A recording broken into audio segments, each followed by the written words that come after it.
প্রবল পরাক্রমশালী মুঘল আমল আর ইংরেজ শাসন শুরুর প্রায় 100 বর্ষ পরও নিজেদের স্বাধীন অস্তিত্ব টিকিয়ে রাখতে পারার জন্য জৈন্তার রাজারা যেমন বিখ্যাত, নরবলির মতো নিষ্ঠুর কাজের জন্য তারা তেমনি কুখ্যাত।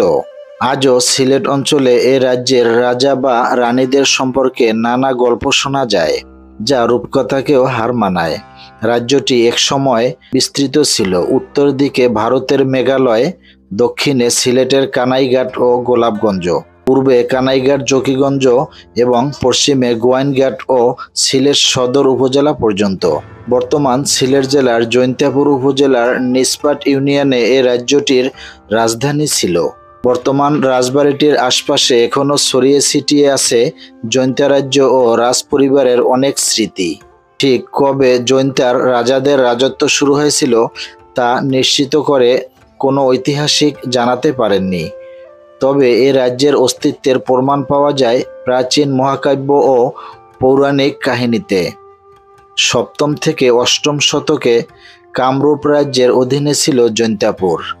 চন্দ্র ও বর্মন রাজাদের পতনের পর দেববংশের রাজত্ব শুরু হয় এতদ অঞ্চলে। এ বংশের সর্বশেষ রাজা ছিলেন জয়ন্ত রায়। তার এক মেয়ের নাম ছিল জয়ন্তী। ঐতিহাসিকদের ধারণা, রাজকুমারী জয়ন্তীর নামানুসারেই এই রাজ্যের নামকরণ করা হয় জৈন্তাপুর। জৈন্তাপুর বাজারটিও গড়ে উঠেছে রাজবাড়ির বিভিন্ন স্থাপনা ভেঙে। তবে এখনও পুরো এলাকা জুড়ে ছড়িয়ে আছে সেকালের অনেক গৌরবময় ঐতিহ্য। পাশাপাশি যে কারণে রাজ্যটির কুখ্যাতি, সেই নরবলির দেবী ও লাশ ফেলার কূপও আছে বাড়িটির ভেতরে। ঐতিহাসিকদের মতে স্বাধীনচেতা জৈন্তা রাজারা সেকালে বড় বড় অপরাধীদের ধরে এনে শাস্তি হিসেবে এই বেদিতে বলি দিতেন। কখনো বা দেবতাদের উদ্দেশ্যেও নরবলি দেওয়া হতো। সেক্ষেত্রে বলির নর হতো প্রতিবেশী রাজ্য থেকে এ রাজ্যে ঢুকে পড়া কোনো হতভাগ্য।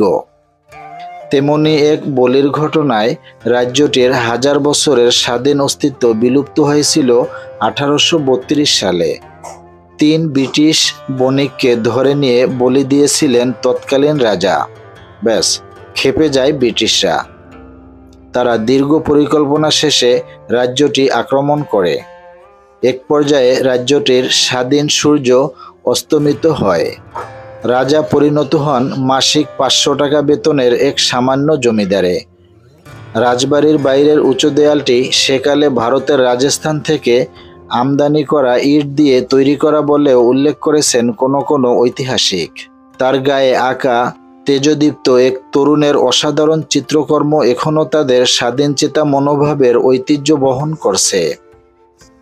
আছে দুর্লভ মেঘালিত পাথর, যা মৃত্যু রাজরানীদের স্মৃতি হিসেবে বসানো হয়েছিল। বাজারের পূর্ব দিকের গলি দিয়ে একটু অগ্রসর হলেই পাওয়া যাবে বিশাল পুকুর। পুকুরটির উত্তর পারে ধ্বংস হয়ে যাওয়া একটি মন্দিরের অংশবিশেষ ও তোরণ এখনও টিকে আছে। তার সামনেই আছে জৈন্তাপুরের বিশাল খেলার মাঠ। এখানে বসে উপভোগ করা যায় ওপারে ভারতীয় অংশের বিশাল খাসিয়া জৈন্তা পাহাড়ের সৌন্দর্য। মাঠের পূর্ব দিকের উঁচু টিলায় রয়েছে মন্দির ও মাদ্রাসার সহাবস্থান। যদিও মন্দিরটি এখনও পরিত্যক্ত, কেউ আর সেখানে পুজো দেয় না।